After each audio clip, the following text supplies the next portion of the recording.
नमो हरिहन्ताणं नमो सिद्धाणं नमो आयर्याणं नमो वज्रायाणं नमो लोये सर्वसा जिन स्वानुभूति से गिरी मम स्वानुभूति मदे गिरी श्री विमलधारा जन शुद्ध आनंद अमृत से समता प्रवाह भावती रागादि विकल्प तोड़िके माँ सरस्वती प्रतिभा में वंदन दृष्टि निज में जोड़िके दृष्टि निज में जोड़िके।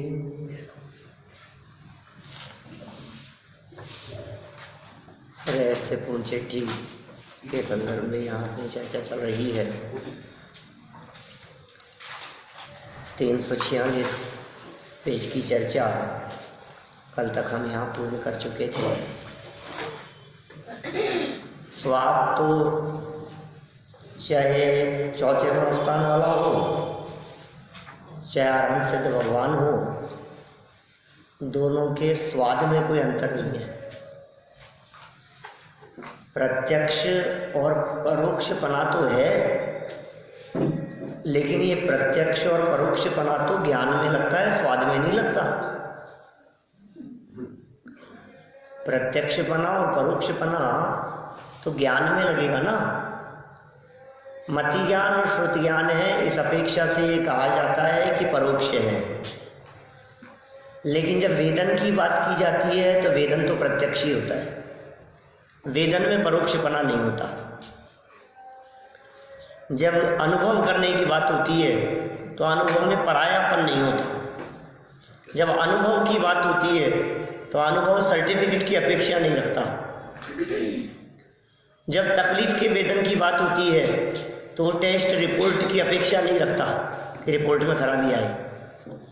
रिपोर्ट में खराबी आए या नहीं आए क्या फर्क पड़ता है, वो रिपोर्ट की प्रॉब्लम होगी, मुझे तो तकलीफ हो रही है ना।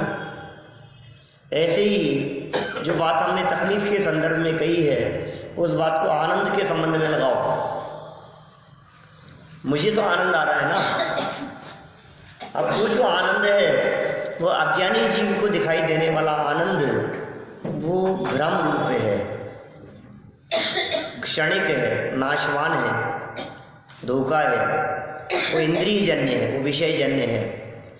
और ज्ञानी को होने वाला जो आनंद है, जो आत्मा के आश्रय से होने वाला आनंद है, उस आनंद को अतीन्द्रिय कह करके पुकारा गया है, क्योंकि वहाँ इंद्रियों का किसी भी प्रकार का योगदान नहीं है। वो इंद्रियातीत है। जो आनंद इंद्रियातीत है उसे कहते हैं अतीन्द्रिय। ऐसी चर्चा इन्होंने यहाँ कही है। देखिए इसी बात को थोड़ा सा और आगे बताते हैं, इसी प्रकरण को पेज नंबर 347 पर। अथवा जो प्रत्यक्ष की ही भांति हो उसे भी प्रत्यक्ष कहते हैं। क्या आपने जो अनुभव को प्रत्यक्ष कह दिया है ना, अध्यात्म शास्त्रों में जो अनुभव को प्रत्यक्ष भी कह दिया है, स्वानुभव प्रत्यक्ष कह करके पुकारा है, ये स्वानुभव प्रत्यक्ष भी होता है क्या? माने ऐसा नहीं है कि स्वानुभव में आत्मा प्रत्यक्ष नहीं होता। आत्मा प्रत्यक्ष नहीं होता, अनुभव प्रत्यक्ष होता है, वेदन प्रत्यक्ष होता है, आत्मा परोक्ष नहीं। हाँ देखो क्या कह रहे हैं, अथवा जो प्रत्यक्ष की ही भांति हो उसे ही प्रत्यक्ष कहते हैं। उसे भी इसका मतलब प्रत्यक्ष तो प्रत्यक्ष है ही, लेकिन जो प्रत्यक्ष ना हो उसे भी प्रत्यक्ष। जैसे मति श्रुति ज्ञान प्रत्यक्ष नहीं है, फिर भी उन मति श्रुति ज्ञान को क्या कहते हैं? कब कहते हैं? प्रत्यक्ष की ही भांति हो उसे भी प्रत्यक्ष कहकर के पुकारा जाता है। जैसे लोक में कहते हैं कि हमने स्वप्न में अथवा ध्यान में अमुक पुरुष को प्रत्यक्ष देखा। कभी ऐसे ऐसे प्रयोग करते हैं ना, हमने प्रत्यक्ष देखा था उसको, ध्यान में प्रत्यक्ष देखा है, सपने में बिल्कुल साफ साफ दिख रहा था मेरे को, तो सपने में और साफ साफ दिख रहा था, तो प्रत्यक्षवत हो गया ना। अनेक परोक्ष बातें भी प्रत्यक्षवत होती है, उसमें ऐसा लगता है जैसे बिल्कुल क्लियर दिख रहा है, मैंने साफ साफ देखा है साहब अपनी आंखों से। इसको कौन सा प्रत्यक्ष कहा था पीछे? साम व्यावहारिक प्रत्यक्ष। मैंने अपने कानों से सुना है, प्रत्यक्ष सुना है, इसको साम व्यावहारिक प्रत्यक्ष कहते हैं, है ना। वहां कुछ प्रत्यक्ष देखा नहीं है, स्वप्न में कुछ प्रत्यक्ष दिखता नहीं है, ध्यान में कुछ प्रत्यक्ष होता नहीं है, परंतु प्रत्यक्ष की ही भांति प्रत्यक्षवत यथार्थ देखा, इसलिए उसे प्रत्यक्ष कहा जाता है। उसी प्रकार अनुभव में आत्मा प्रत्यक्ष की भांति यथार्थ प्रतिभाषित होता है। कैसा भाषित होता है? प्रत्यक्ष की भांति। प्रत्यक्ष ज्ञान है अरहंतों को, प्रत्यक्ष ज्ञान है सिद्धों को, प्रत्यक्ष ज्ञान है केवल ज्ञानियों को। आत्मा प्रत्यक्ष उनके है जिनके ज्ञान में आत्मा स्पष्ट दिखाई देता है, ऐसे अरहंत सिद्ध भगवान के ये आत्मा प्रत्यक्ष है। तो सच में तो प्रत्यक्ष है अरहंत सिद्ध भगवान के, क्या वास्तव में तो उन्हीं के प्रत्यक्ष है। तो फिर इसको प्रत्यक्ष क्यों कह रहे हो? कि जैसा अनुभव उनके होता है वैसा ही अनुभव इसको हो रहा है, इसलिए इसको भी प्रत्यक्षवत होने से प्रत्यक्ष कह दिया गया। सब समझ में आएगा क्या है? सरल है बात। उसी प्रकार अनुभव में आत्मा प्रत्यक्ष की भांति यथार्थ प्रतिभाषित होता है, इसलिए इस न्याय से आत्मा का भी प्रत्यक्ष जानना होता है। ऐसा कहें तो दोष नहीं है। कथन तो अनेक प्रकार से, वह सर्व आगम अध्यात्म शास्त्रों से जैसा विरोध न हो, विवक्षा भेद से कथन जानना, ये बहुत मार्मिक बात कह दी। जैन सिद्धांतों के अनुरूप हमारे यहाँ जनागम स्यादवाद रूप है, यहाँ अनेकांत है। क्योंकि स्यादवाद और अनेकांत है, इसलिए वस्तु स्वरूप में भी परस्पर विरोधी प्रतीत होने वाली योग्यताएं पाई जाती है, और उसके प्रतिपादन करने में भी अनेक प्रकार की विवक्षाएं होती है। आप विवक्षाओं को नहीं समझो तो झगड़ा ही झगड़ा है, और आप यदि विवक्षा को समझ लो तो कोई झगड़ा नहीं। सारे समाज में मैं कहता हूँ शास्त्र को आधार बनाकर जितने झगड़े समाज में दिखाई देते हैं, जिनवाणी को आधार बनाकर, वो सब ना समझी के नए विभाग नहीं समझता, ऐसा कहा 26वीं गाथा में। क्या समय साथ ये नए विभाग नहीं जानता, इसलिए इस प्रकार की बातें करता है। हर विवाद का हल हो सकता स्यादवाद के द्वारा। सारे झगड़े मिट जाए यदि अपेक्षा समझ लेवे तो। अपेक्षा नहीं समझ रहा है, इसलिए झगड़े खड़े हो रहे हैं। आत्मा मूर्तिक है या अमूर्तिक? कैसा? आत्मा तो अमूर्तिक ही है। मैं बताऊं आपको, शास्त्र में लिखा हुआ कि आत्मा मूर्तिक है। बोलो। द्रव्य संग्रह में, बृहद द्रव्य संग्रह के अंदर स्पष्ट शब्दों में लिखा मूर्तिक भी है। क्या? वो अलग है भाई, तो मूर्तिक बने की बात चल रही है। कर्म सापेक्ष होने से उसे मूर्तिक कह दिया गया, शरीर सहित होने से उसे मूर्तिक कह करके पुकारा गया। आत्मा का मूल स्वरूप अमूर्तिक है, अपेक्षा समझनी पड़ेगी। कहीं यदि आत्मा को मूर्तिक भी लिखा गया हो तो समझना पड़ेगा। कहीं ऐसा कहेंगे तू तो मुक्त है, ये आत्मा तो मुक्त है, और कभी कहेंगे नहीं संसारी अलग होते हैं, मुक्त अलग होते हैं, ऐसा भी कथन करेंगे। दोनों बातें सही है कि गलत? कोई एक तो गलत होगी। राग आत्मा का है कि राग पुद्गल का है? बोलो। दोनों बातें कैसे सच्ची होगी? या तो राग आत्मा का होगा या राग पुद्गल का होगा। भाई साहब ये जनागम है। क्या राग पर्याय आत्मा में उत्पन्न होती है, लेकिन आत्मा के लक्ष्य से उत्पन्न नहीं होती।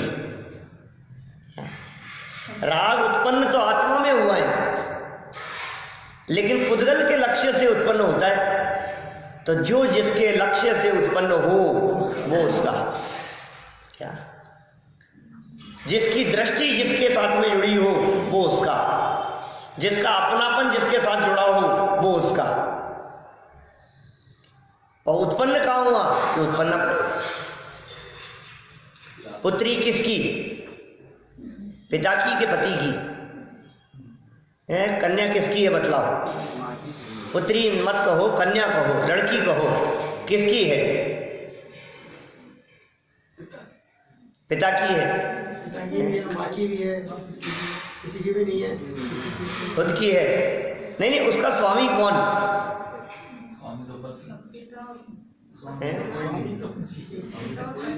हाँ, स्वामी कौन है उसका? जिसके घर में पैदा हुई है, क्या वो उसका स्वामी नहीं है? जिसके गले में उसने वरमाला डाली है वो उसका स्वामी है। क्या कहते हैं? राग का स्वामी कौन? कि राग ने किसके गले में माला डाली? कि पुद्गल के गले में। ये राग किसका है? ये पुद्गल का है। तो कहीं पुद्गल का कह देंगे, कहीं आत्मा का कह देंगे, कहीं मूर्तिक कह देंगे, कहीं अमूर्तिक कह देंगे, कहीं अज्ञानी कह देंगे, और कहीं ज्ञान मात्र होने से ज्ञानी कह देंगे, और कहीं गुणस्थानातीत कह देंगे तुम्हें, सदाकाली, सव्य शुद्धाओं शुद्ध नया। और कभी अज्ञानी कहेंगे, कभी मिथ्या दृष्टि कहेंगे, कभी कहेंगे जीव को भी मिथ्या दृष्टि होता ही नहीं है, कभी जीव को पंचेंद्रीय कहेंगे। जीवों के भेद बतलाए हमने, एक इंद्रिय जीव, दो इंद्रिय जीव, तीन इंद्रिय जीव, चार इंद्रिय जीव, पंचेंद्रीय जीव, ये सब जीव हैं। और दूसरी तरह ऐसा कहेंगे जीव कभी एक इंद्रिय दो इंद्रिय आदि हुआ ही नहीं, क्योंकि यदि जीव एक इंद्रिय हो गया होता तो एक इंद्रियपन छूट जाने के साथ साथ जीव का भी अभाव हो जाता। इसलिए जीव नहीं हुआ।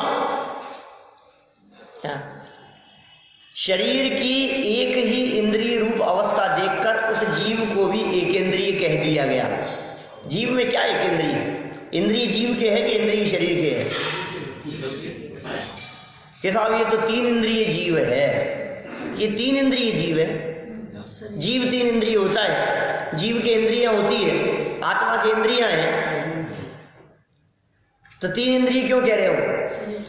कि ये आत्मा जिस शरीर से सहित है वह शरीर तीन इंद्रिय वाला है, इसलिए ऐसा कथन कर दिया जाता है कि तीन इंद्रिय जीव। गलत नहीं है, कहेंगे तीन इंद्रिय जीव, हम कौन है? पंचेंद्रिय जीव, कि जीव पंचेंद्रिय होता है। देखो विवक्षाएं यदि समझ लोगे आप तो कहीं झगड़ा नहीं है, और विवक्षा नहीं समझी आपने तो सब गड़बड़ है। क्षेत्र काल परिस्थितियों के आधार पर विवक्षाएं बदल जाती है, द्रव्य क्षेत्र काल भाव के आधार पर भी विवक्षाएं बदल जाती है। अभी दिन है या रात है? बोलो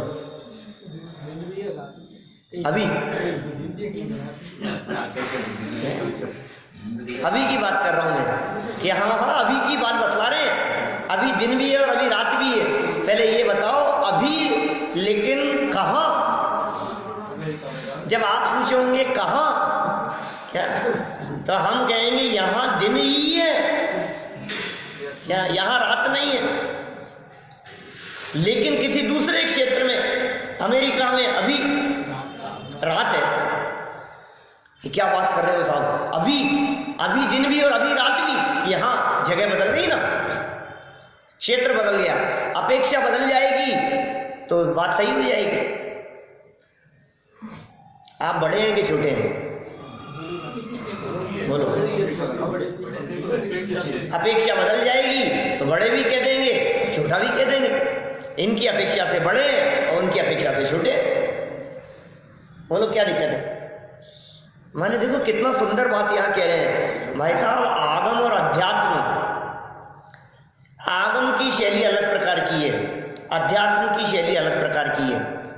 अध्यात्म शैली से देखते हैं तो आत्म अनुभूति की दशा को स्वानुभव प्रत्यक्ष कह करके पुकारा जाता है। छद्मस्त के, गृहस्थ के, चौथे गुण स्थान वाले के अनुभूति की दशा में प्रत्यक्ष है आत्मा, स्वानुभव प्रत्यक्ष, अध्यात्म शैली। आगम से जब बात करते हैं तो आगम क्या कह रहा है?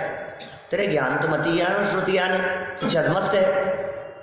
मति ज्ञान और श्रुति ज्ञान चूंकि परोक्ष ज्ञान है, इसलिए तेरे जो आत्मा संबंधी ज्ञान है या आत्म अनुभूति है वो भी परोक्ष कहने में आती है, प्रत्यक्ष नहीं। प्रत्यक्ष भी कह दिया, परोक्ष भी कह दिया, कैसे प्रयोग करते हैं। तो ये सारी बातें यहाँ इन्होंने कह करके बतलाई है कि आगम अध्यात्म शास्त्रों से जैसे विरोध न हो, जिस प्रकार से विरोध न हो, विवक्षा भेद से कथन जान लेना, बस किसी प्रकार का कोई विरोध नहीं।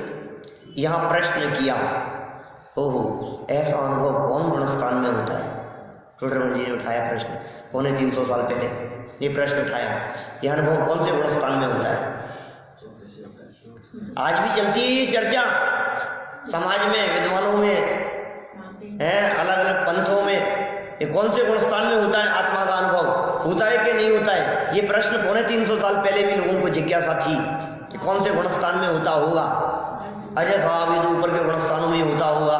कोई कहते हैं अनुभव तो साहब अनंत भगवान को ही होगा, कोई कहता है मुनिराज को होगा, कोई कहता है श्रेणी चढ़ने वालों को होगा, कोई कहते हैं 8वें गुणस्थान से ऊपर होता है शुद्धोपयोग आत्मा का अनुभव, कोई कहता है नहीं नहीं 7वें में भी हो जाता है, कोई कहता है नहीं नहीं नीचे भी हो जाना चाहिए, ऊपर होना चाहिए। आखिर होता कहाँ है आत्मा का अनुभव?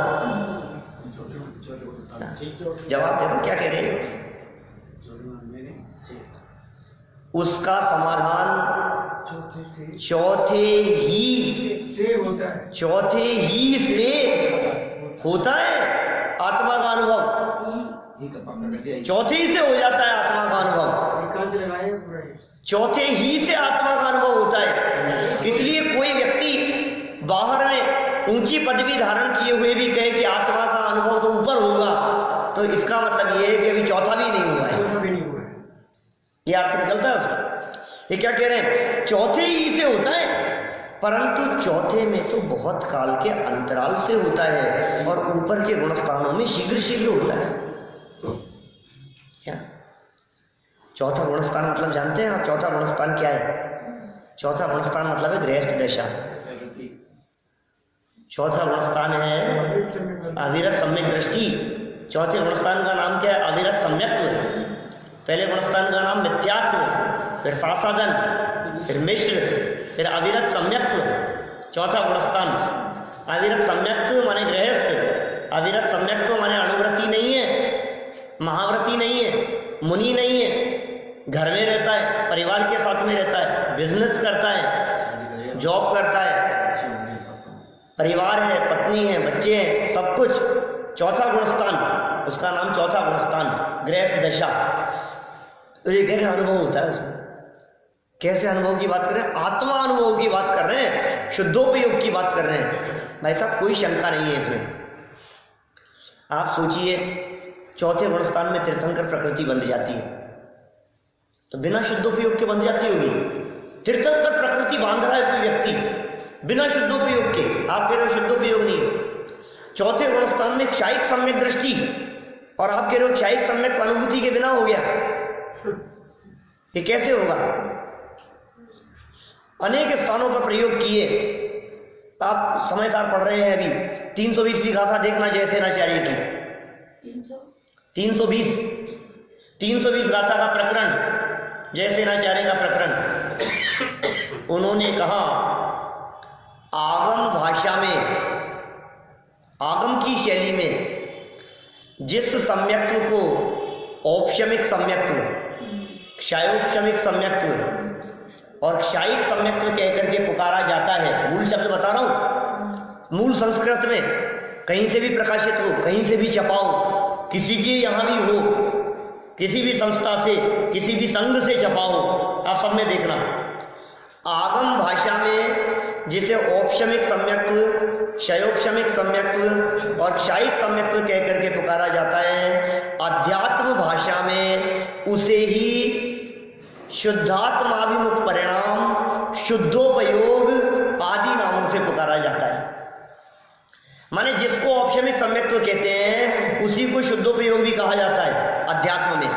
जिसको क्षयोपशम सम्यक्त्व, क्षायिक सम्यक्त्व कहते हैं उसको अध्यात्म भाषा में शुद्धोपयोग भी कह करके पुकारा जाता है। जैसे महाराज कह रहे हैं 900 साल पहले, बोलो आप, स्पष्ट शब्दों में शुद्धोपयोग शब्द का प्रयोग किया। और औपशमिक, क्षयोपशमिक, क्षायिक सम्यक दर्शन चौथे गुणस्थान से शुरू होते हैं, कोई बाधा नहीं है। तो चौथे गुणस्थान वाले के शुद्धोपयोग हो सकता है, इसमें कहा ऐतराज है। और बताएं आपको 50 प्रमाण दे सकते हैं। अब नहीं मानना हो आगम को तो क्या कहा जा सकता है? उसका कोई उपाय नहीं है। साफ साफ लिखा है अमृतचंद्राचार्य की टीका, जयसेनाचार्य की टीका, पंचास्ती का ग्रंथ उठा करके देखो, 142वीं गाथा देखना, 144वीं गाथा देखना, 142, 144 उनकी टीकाओं में स्पष्ट शब्दों में कह रहे हैं शुद्धोपयोग के बिना संवर नहीं होता। क्या कहा, क्या वाक्य है? शुद्धोपयोग के बिना संवर नहीं होता। अब चौथे गुणस्थान में कितनी कर्म प्रकृतियों का संवर होता है, ये बात आप किसी के भी शंका समाधान, जिज्ञासा समाधान में पूछ लो, महाराज से पूछो। महाराज चौथे गुणस्थान में कितनी कर्म प्रकृतियों का संवर होता है? पूछो फोन लगा करके, मैं नंबर देता हूं। 41 कर्म प्रकृतियों का संवर होता है। तो आगे की बात है, कौन नहीं मानेगा इस बात को? चौथे गुणस्थान में 41 कर्म प्रकृतियों का संवर होता है, इसे कौन नहीं मानेगा? सब मानते हैं। तो संवर मान रहे हो ना अब 41 कर्म प्रकृतियों का। अब हम आपको आचार्य देव का प्रमाण बता रहे हैं, वो कह रहे हैं शुद्धोपयोग के बिना संवर नहीं होता। अब क्या कहना है आपका? 41 कर्म प्रकृतियों का संवर जो गृहस्थ के हो रहा है, गृहस्थ के कौन से गुणस्थान में? चौथे गुणस्थान में शुद्धोपयोग होगा भाई साहब, शुद्धोपयोग। कैसे नहीं मानेंगे आप? अभी लिखा इन्होंने, इनका प्रमाण बताता हूं आपको। शांति सागर जी प्रथम आचार्य अपने, उनके शिष्य वर्धमान सागर जी ने छपवाया अभी ग्रंथ भावत्रय फलदर्शी। जब अजमेर चातुर्मास था ना, अभी साल 1.5 साल पहले, तो 2 साल पहले की बात है, वर्धमान सागर जी का भावत्रय फलदर्शी उनके संग में ग्रंथ छपा है, मूल ग्रंथ। और वो कितने सालों पहले, आज के 70 साल पहले, उनके गुरु आचार्य शांति सागर जी के शिष्य मूल संस्कृत श्लोक में उन्होंने चौथे गुणस्थान में शुद्धोपयोग होने की बात लिखी है, साफ साफ। अब बोलो क्या कहना है? चौथे गुणस्थान में शुद्धोपयोग होता है। हम तो सब आचार्यों के प्रमाण प्रस्तुत कर रहे हैं, ये ऐसी थोड़ी ना लिख रहे हैं। इनके सामने तो ऐसी समस्या नहीं थी कि लोग विरोध करते होंगे, इनको तो सच्ची बात बतलानी थी जैसी भी है। इनके सामने ऐसे लोग नहीं थे जो नहीं मानते थे, जिज्ञासा थी किसी को, साहब कहाँ होता है? उन्होंने साफ साफ जवाब दे दिया, चौथे गुणस्थान में होता है, चौथे ही से होता है। परंतु चौथे में तो बहुत काल के अंतराल से होता है, यह सत्य बात है। देखो चौथे में बहुत कम होता है भाई, 5वें में ज्यादा होगा, 6वें धातु गुणस्थान में और ज्यादा होगा। ये फर्क तो है ना। ये गृहस्थ व्यक्ति मुनिराजों की बराबरी किसी स्थिति में नहीं कर सकता। मुनिराज मुनिराज है भाई, मुनिराज का जो लेवल है वो बहुत उत्कृष्ट लेवल है। मुनिराज की जो वैल्यू है, हम तो मुनिराज को उतनी बार नमस्कार करते हैं दिन भर में जितनी बार साक्षात अरहंत भगवान को, सिद्ध भगवान को नमस्कार करते हैं। हमारे यहाँ मुनिराज और भगवान, इन दोनों में अंतर नहीं बताया। नमोकार महामंत्र बोलते हैं तो एक ही फ्लो में जितनी बार नमोकार मंत्र बोले, उस नमोकार मंत्र में जितनी बार हमने अनंत और सिद्धों को नमस्कार किया, हमने उतनी ही बार आचार्य उपाध्याय और साधुओं को नमस्कार किया है। हम जब पूजन करते हैं तो हम ऐसा भेद नहीं डालते कि मुनिराज की पूजा अलग और अनंत की पूजा अलग। अरे हम देवशास्त्र गुरु की पूजा करते हैं, एक ही पूजा में तीनों की एक साथ स्थापना करते हैं। बोलो,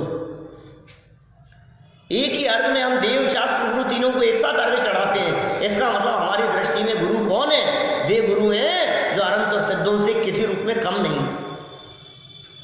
सिद्धों की श्रेणी में आने वाला जिनका नाम है महा मुनिराज। वो मुनिराज भोगते सुख की खान। आत्मानुशासन में पढ़ी थी अपन ने मूल पंक्तियां। गुणभद्र आचार्य ने कैसे शब्दों का प्रयोग किया। गृहस्थ क्या बराबरी करेगा मुनिराज की। 6वें 7वें गुणस्थान वर्ती भावलिंगी संत, 3 कषाय चौकड़ी का अभाव, अतीन्द्रिय आनंद का रस पीने वाले ऐसे संत, ऐसे मुनिराज, उनकी बराबरी गृहस्थ उनके नाखून की बराबरी नहीं कर सकता मुनिराज की। लेकिन ये कह रहे हैं 4थे गुणस्थान में गृहस्थ को भी वो कणिका जगी है। ये कह रहे अंश प्रकट हुआ है 4थे गुणस्थान वाले की भी। 5वें गुणस्थान में जो व्रती हो गए हैं, जो अणुव्रती हो गए हैं, जो प्रतिमाधारी हो गए हैं, उनको आनंद विशेष होना चाहिए 2 कषाय चौकड़ी के अभाव में। जिनके अनंतानुबंधी अप्रत्याख्यान और प्रत्याख्यानावरण ये 3 कषाय चौकड़ी का अभाव हो गया है, ऐसे मुनिराज, उनके आनंद प्रचुर स्वसंवेदन का वेदन होना चाहिए। प्रचुर आनंद है, अपार आनंद है। आप बतलाइए, सर्दी, गर्मी, भूख, प्यास, उपसर्ग, परिचय, नग्नता, 22 परिचयों की चर्चा, ये सब कैसे बर्दाश्त होते हैं। बर्दाश्त करने नहीं पड़ते। अंदर में आनंद का बल होता है कि बाहर में तकलीफ नहीं दिखती। ये आधार है। एक बाल खिंचता है, टूटता है तो तकलीफ होती है, एक कांटा चुभ जाए तो तकलीफ होती है। और भूशयन जिनके मूल गुणों में शामिल हो तो तकलीफ क्यों नहीं होती उनको। हमें ठंड लगती है, हम गर्म जमीन पे पाँव नहीं रख सकते हैं, इस तेज धूप में गर्म जमीन पे चल नहीं सकते हैं। वो कैसे चल रहे हैं पता नहीं लगता होगा। नहीं, पता तो लगता है क्या, लेकिन आनंद दूसरा है, अवलंबन किसी और चीज का है। हम नहीं एग्जाम्पल देते हैं ऐसा बच्चों का, खेलते हुए बच्चों की चोट लग जाती है और खेलते रहते हैं, फिर घर आकर के रोते हैं।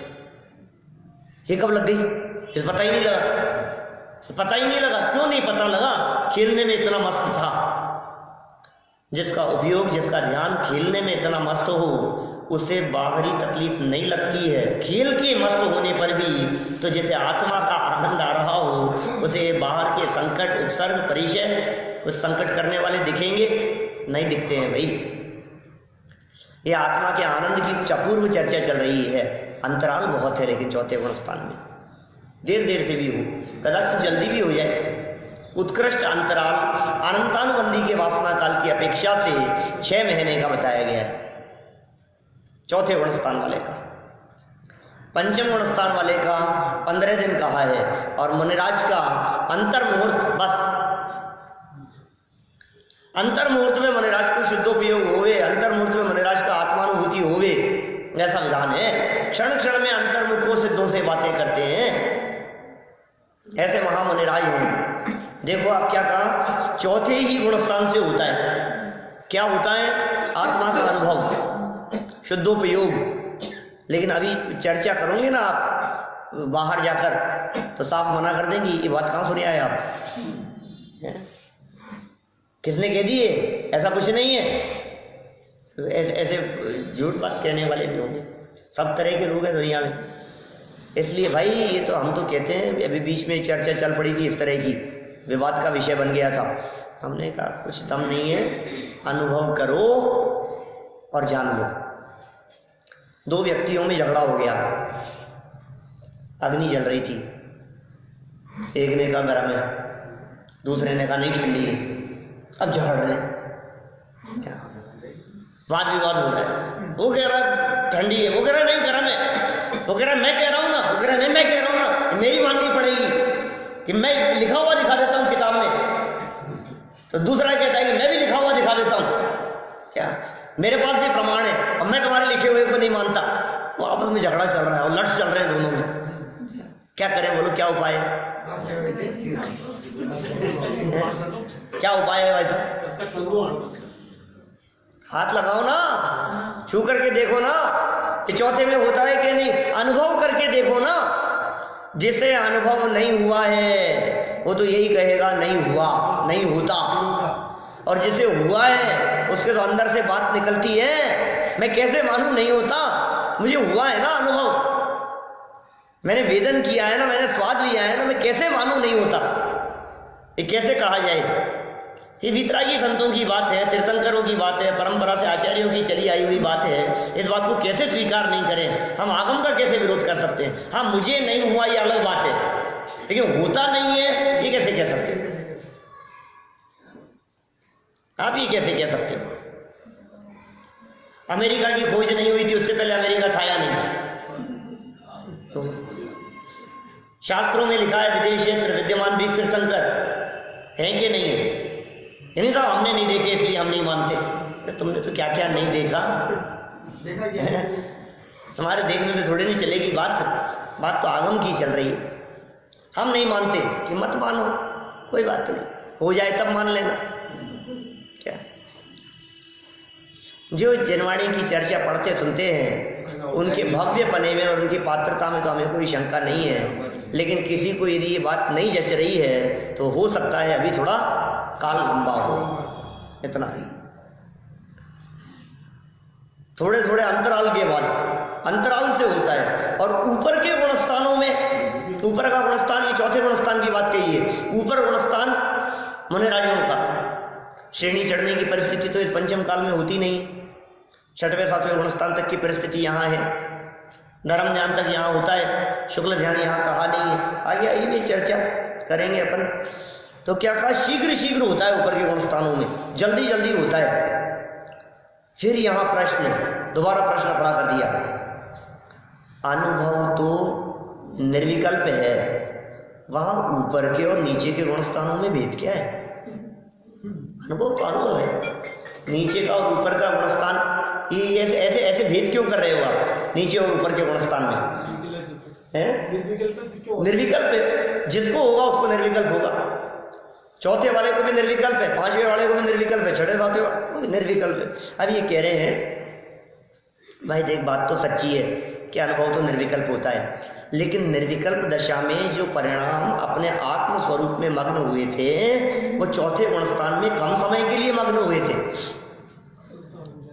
और ऊपर के गुणस्थानों में ज्यादा समय के लिए मग्न हुए थे।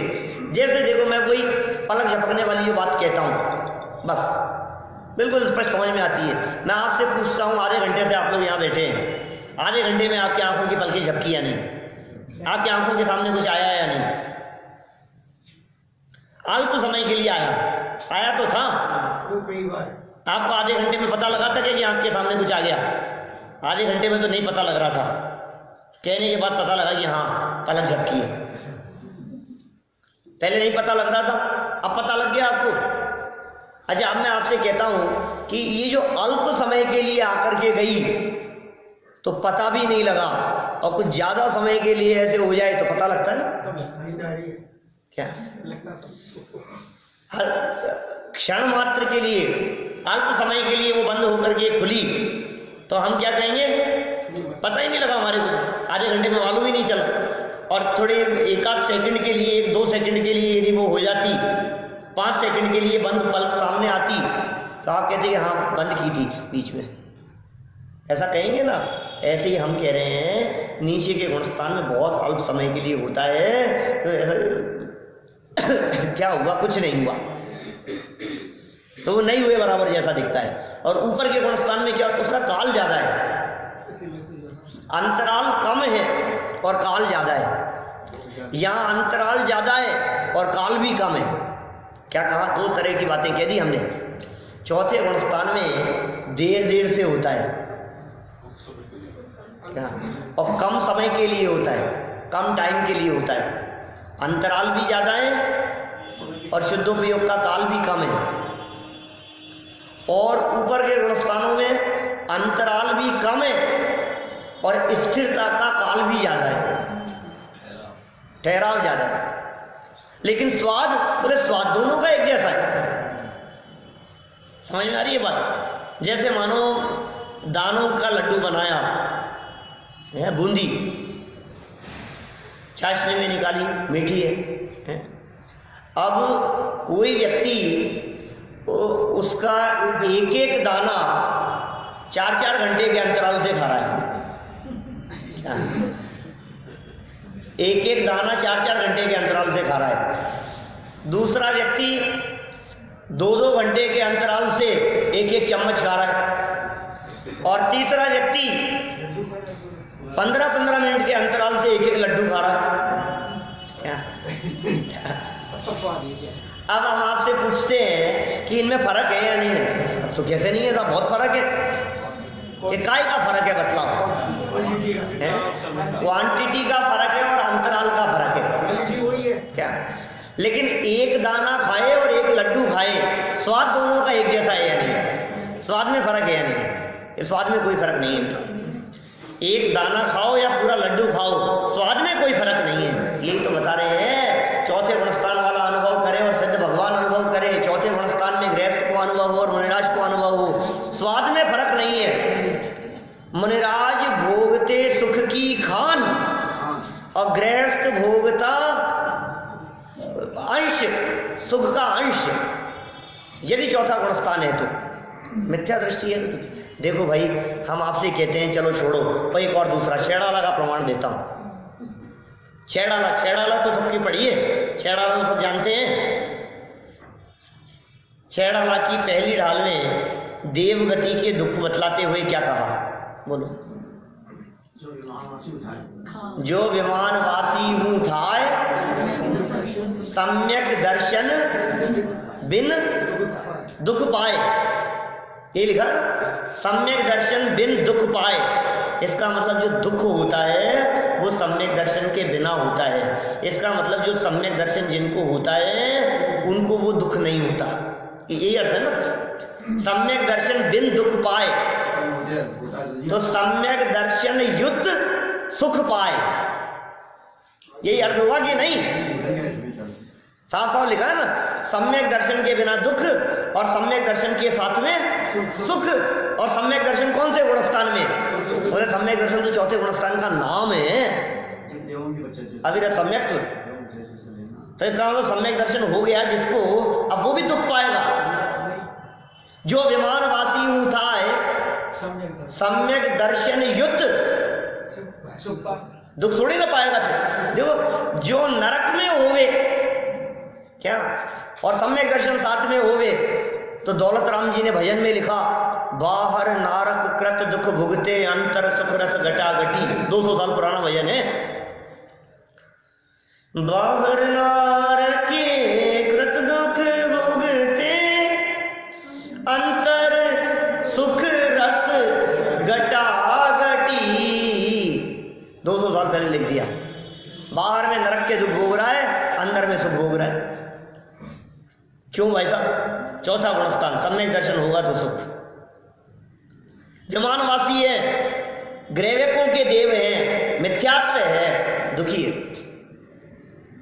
तो समझ में आ रही है ना? सम्यक दर्शन को सुख होता होगा, सम्यक दर्शन दृष्टि जीव को सुख होता होगा, सम्यक दृष्टि जीव को आनंद होता होगा। वो कैसा आनंद है? अल्प है। अल्पता और अधिकता की बात मत करो, तो जाति समान है बस। चौथे गुणस्थान वाले की और सिद्ध भगवान के सुख की जाति एक है। अरे सुख की जाति एक है, ज्ञान की जाति एक है। इसको भी सम्यक ज्ञान और उनको भी सम्यक ज्ञान, लेकिन मात्रा में अलग है। क्योंकि इसका सम्यक ज्ञान मतिश्रुत ज्ञान है और उनका केवल ज्ञान है, निरंतर है। सम्यक पने की अपेक्षा से कोई भेद नहीं है। कितना जाना उसकी अपेक्षा से भेद है। सम्यक पने में कहाँ फर्क है? सम्यक पना तो है, ज्ञान का विषय तो है, दोनों का ज्ञान निर्मल है। ये सम्यक ज्ञान क्या होता है? ये सम्यक ज्ञान ये है, पर द्रव्यंते भिन्न आप में रुचि सम्यक भलाए और आप रूप को जान पनो सो सम्यक ज्ञान कराए। 6 डाला, तीसरी डाल की पंक्तियां। आप रूप को जान पनो, ये सम्यक ज्ञान है बस। ये चौथे गुणस्थान वाला भी जानता है, आनंद भगवान भी जानते हैं। जानने में क्या फर्क होगा? जानने में फर्क नहीं है, जानने की मात्रा में फर्क है। ज्ञान, सम्यक ज्ञान का जो स्वरूप है, निज को निज और पर को पर, ये सम्यक ज्ञान का लक्षण है। सम्यक ज्ञान का लक्षण क्या है? बोलो। सम्यक ज्ञान का लक्षण शास्त्र को जानना, सम्यक ज्ञान का लक्षण किताबों को पढ़ना, सम्यक ज्ञान का लक्षण बहुत प्रमाण देना, रेफरेंस प्रस्तुत करना। सम्यक ज्ञान का लक्षण क्या है? निज को निज और पर को पर, ये सम्यक ज्ञान का लक्षण है। वर्णी जी का कीर्तन, हूँ स्वतंत्र निश्चल निष्काम, इसकी पंक्तियां हैं। निज को निज पर को पर जान, फिर दुख का नहीं लेश निदान। निज को निज और पर को पर, ये क्या कहा, किसका लक्षण का? सम्यक ज्ञान का। अब अनंत भगवान का सम्यक ज्ञान वो भी भेद विज्ञान सहित है, और गृहस्थ का सम्यक ज्ञान वो भी भेद विज्ञान सहित। आप ग्रंथ पढ़ करके देखो ना, समय सार ग्रंथ चल रहा है, साफ साफ बात करते हैं। आश्रम अधिकार उठाओ, संवर अधिकार उठाओ, निर्जरा अधिकार उठा करके देखो। ज्ञानवंत के भोग निर्जरा हेतु है, दुखी नहीं है, वो आनंदित है। ज्ञानी मस्त रहते हैं, ज्ञानी मगन रहते हैं अपने स्वरूप में। ऐसी चर्चाएं करते हैं आचार्य कुंद कुंद मूल गाथाओं में, इस तरह की बातें कर रहे हैं। चौथे वाले का आनंद कम, पांचवें वाले का ज्यादा, छठवें सातवें वाले का और ज्यादा, श्रेणी चढ़ने वालों का और ज्यादा, अनंत भगवान का और ज्यादा, और सिद्ध भगवान का और ज्यादा नहीं। क्या अनंत सुख हो गया ना अनंतों के, और सिद्ध भगवान के कैसा है? ये अनंत सुख। ऐसे ज्यादा ज्यादा ज्यादा अनंतों से सिद्धों को ज्यादा कर दो आप। अनंत देखो, चौथे गुण स्थान वाले का ज्ञान बोले अल्प ज्ञान है लेकिन सम्यक है। फिर श्रेणी चढ़ते समय शुक्ल चाद्य पूर्वविद, उनका ज्ञान और बढ़ गया। फिर अनंतों का बोले उनका और बढ़ गया। फिर सिद्धों का, सिद्धों का और बढ़ गया होगा। अरे पूर्ण हो गया है भाई। अनंत भगवान के और सिद्ध भगवान का ज्ञान समान है, कोई फर्क नहीं है। अनंत और सिद्ध भगवान में इतना सा फर्क है, इनके आघातीय कर्म मौजूद हैं, उनके आघातीय कर्म चले गए। बस ये आघातीय कर्म है ना। अब इन आघातीय कर्मों के निमित्त से बनने वाली परिस्थितियां देख लो। अभी ये पृथ्वी से 5000 धनुष ऊपर है, वो सिद्धालय में विराजमान है। ये शरीर सहित है, नाम कर्म का उदय है, वो शरीर रहित है। ये तो आघातीय कर्मों के उदयजन्य अंतर है, अंदर में अंतर नहीं है। अंदर में कहां अंतर होगा? इनके 63 प्रकृतियां गई है क्या? उनके सब नहीं है, 85 सद्भाव है। तो ये जो अंतर दिखेंगे आपको, ऊपरी ऊपरी अंतर है। क्या कमी है? अनंत भगवान में भी कमी दिख रही है तुम्हारे को। अनंत भगवान में कहां कमी है? सिद्धों से पहले नमस्कार कर रहे हैं भाई साहब, प्रणाम हरिहंताणम कह करके। केवल ज्ञान हो गया है, अनंत सुख हो गया है, कोई फर्क नहीं है। ऐसी बात कह दी यहाँ पर। देखो क्या कहा कि साहब ये जो निर्विकल्प दशा की बात कर रहे हो, अनुभव तो निर्विकल्प होता है, उस निर्विकल्प दशा में नीचे ऊपर का क्या फर्क है? हमें तो समझ में नहीं आ रहा है, एक जैसा ही होना चाहिए। तो कहा देखो भाई, उसका समाधान परिणामों की मग्नता में विशेष है। मग्नता में फर्क है, परिणामों की मग्नता में। जैसे दो पुरुष नाम लेते हैं, किसका? भगवान का नाम ले रहे हैं, प्रभु का नाम ले रहे हैं, भक्ति स्तुति है ना, स्मरण कर रहे हैं, भक्ति कर रहे हैं, तो उनमें जो लीनता होगी, कह रहे और दोनों ही के परिणाम नाम में, परिणाम इधर उधर नहीं जा रहे, दोनों के उसी में है। वहां एक को तो मग्नता विशेष है और एक को थोड़ी है। उसी प्रकार जहां बोलो किसी को मग्नता कम है और किसी को मग्नता ज्यादा है, ये अंतर तो हो सकता है। इसी प्रकार का अंतर मग्नता संबंधी, निर्विकल्प संबंधी समझना। जैसे समझो आप, चौथे गुणस्थान वाले की जब निर्विकल्पता होती है तो बुद्धि पूर्वक राग आदि विकल्प नहीं होते, बुद्धि पूर्वक नहीं होते। और ऊपर के गुणस्थानों में बोले अबुद्धि पूर्वक भी नहीं होते। क्या? और ऊपर जाओगे आप, श्रेणी चढ़ करके और जब ऊपर पहुंचोगे, वहां जो शुद्धोपयोग की स्थिति है 11वें गुणस्थान में, 12वें गुणस्थान में, वहां अबुद्धिपूर्वक राग है क्या? यानी अबुद्धिपूर्वक राग भी नहीं है। और यहां उपयोग की एकाग्रता, मन में चलने वाले विकल्प, बोले बुद्धिपूर्वक विकल्प नहीं है, इसलिए निर्विकल्प कहा है। सूक्ष्म अंतर में विकल्प चलते हैं, इसलिए सविकल्प भी कह दिया गया है कहीं कहीं। तो भाई ये विवक्षाएं हैं, विवक्षाओं को समझोगे तो बात ख्याल में आएगी, और विवक्षाएं नहीं समझोगे तो विवाद खड़े होते रहेंगे। इसी संबंध में ये पृथकत्व वितर्क आदि जो विचार श्रेणी चढ़ने के काल में होते हैं, ध्यान, इन ध्यानों के काल में ये कैसी परिस्थितियां कही है उस संबंधी नीचे प्रश्न उठाया है। कल अपन इस प्रश्न उठा करके आगे चर्चा को बढ़ाएंगे। अभी की बात को हम यहीं विराम देते हैं। स्वभावी